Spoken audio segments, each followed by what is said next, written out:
Rasulullah yang mengatakan, siapa yang membaca sholawat dengan suara sangat tinggi karena cinta kepada aku, nanti dia akan bersamaku di surga. Loh ya, makanya ada cerita. Loh ada cerita. Ini antara orang Madura sama orang Jawa. Ini dengerin ini cerita. Terjadi di Lampung, di Sumatera. Ada orang juara sholawatan itu, lomba sholawat itu. Itu menang terus. Akhirnya nasi yang dari kelompok Madura ini selalu kalah. Yang menang kelompok Jawa. Akhirnya kelompok Madura ini datang ke jurinya. Pak juri, kenapa? Orang Jawa itu kalau sholawatan kok selalu menang, kenapa? Oh, itu karena suaranya ngelik-ngelik. Tahu kan ngelik-ngelik? Itu ngelik kalau orang Jawa. Makanya langsung orang Madura ini pulang. Kita sudah tahu rahasianya. Pokoknya kalau kita mau menang, ngalahkan orang Jawa, sholawatnya harus ngelik-ngelik. Oh iya ya nanti. Akhirnya begitu pas hari lomba, nanti kita ngelik ya. Wah, akhirnya begitu naik pegang tangtung. Salatullah li, salamullah li, ala qohali, rasulillah li.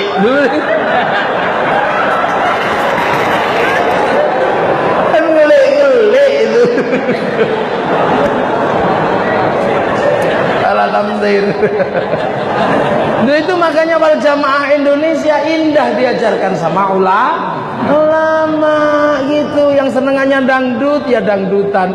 Ya Rasulullah salamun alaik ya Rafi Asya Atfatayyaji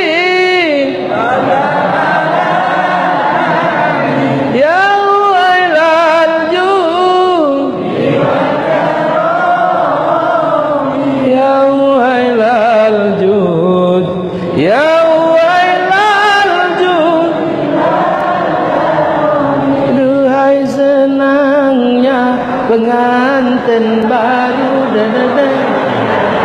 Ini ulama di Nusantara, nggak usah ribut. Yang suka India, ya Rasulullah salamun alaik ya Rafi Asya, langsung nyantol.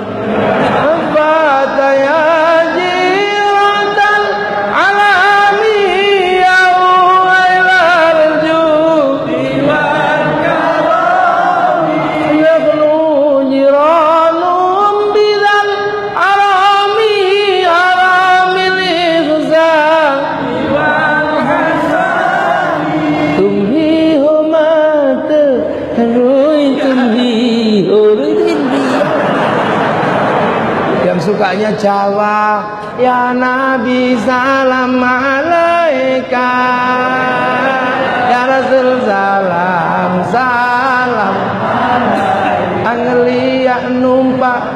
Nah, bahwa kita ini menghantarkan mahabbah dengan sholawat. Kan makanya sampai ada ya Hanana, ya Hanana, ya Hanana, ya Hanana, ya Hanana Nabi Muhammad, zalikal fadlu min Allah. Ya Hanana. Orang rokok jampi nggak ngerti artinya, akhirnya gue gendero ya Hanana. Islam di Indonesia, nggak usah protes gayamu lo gitu.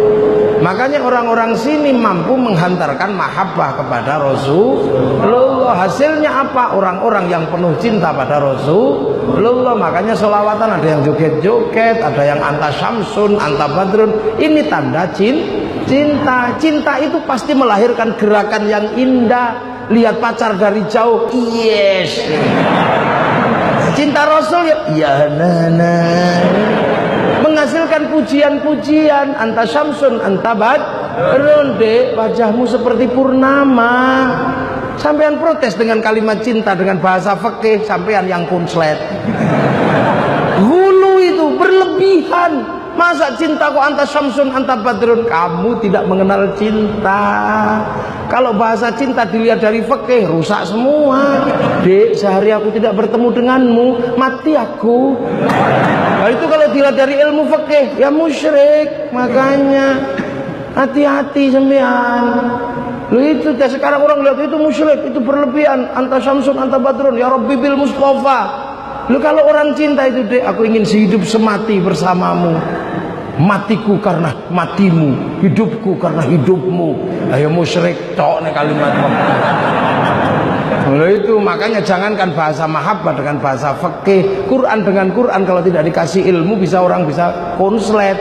Siji khalaqas samawati wal arda fi sittati ayyamin, yang satu idza arada syai'an ay yaqula lahu kun fayakun. Sing siji innallaha ala kulli syai'in qadir, yang satu innallaha la yughayyiru ma biqaumin hatta yughayyiru ma bi anfusihim. Quran dengan fikih iso konslet kalau enggak dikasih ilmu. Di dalam Al-Qur'an tegas la talbisul haqqo bil batil, tapi Imam Syafi'i dengan tegas mengatakan dalam qawaidul usulnya darul mafasid muqaddamun ala jalbil masalih, ad-daruratu tubihul mahdurat, al-masyaqqatu tajlibut taysir.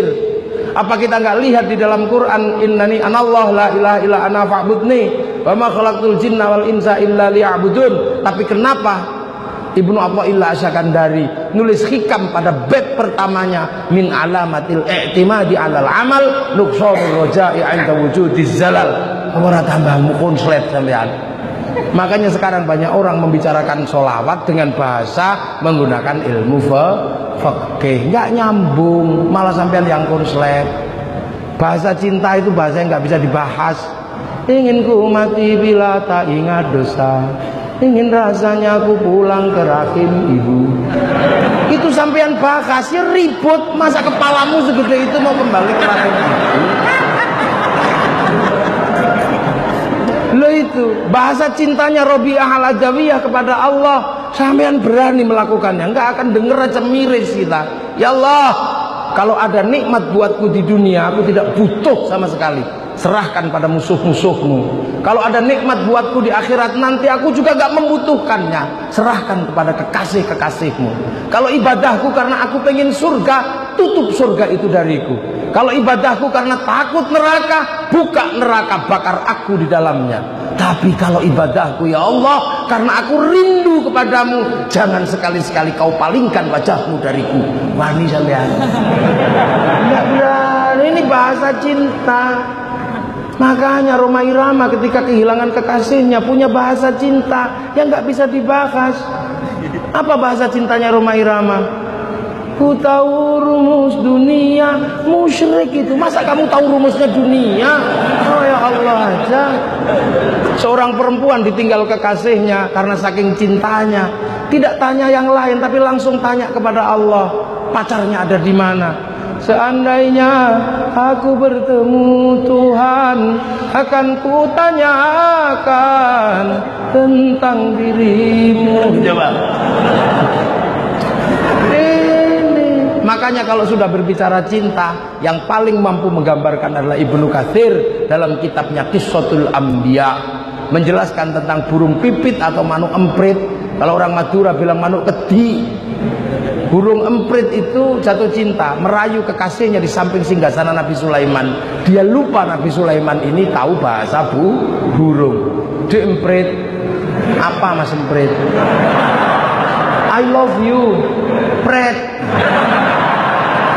Emprit laki-laki langsung naik pitam dan mengatakan, dek emprit, aku cinta padamu. Jangan kau sepelekan cintaku padamu. Kalau aku harus membuktikan cintaku padamu dengan meruntuhkan kerajaan Sulaiman ini, akan aku runtuhkan, kan ku porak-porandakan kerajaan Sulaiman ini, kan ku rebut mahkotanya, ku persembahkan padamu sebagai tanda cintaku padamu. Malu emprit sing segini gitu. Nabi Sulaiman yang mendengar betapa heroiknya kisah cintanya burung emprit cuman mengatakan satu kalimat, walaprit lambemu. Burung emprit itu dengan pedenya mengatakan sambil senyum, ya Sulaiman, jangan begitulah, mengertilah, inilah kalimat emprit kalau lagi jatuh cinta. Nah ini kita memiliki mahabbah pada Rasulullah seperti ini.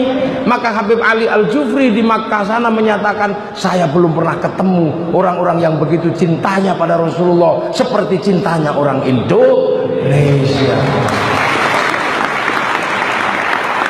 Artinya apa? Masa depan Islam di dunia nanti akan ada dari Indonesia.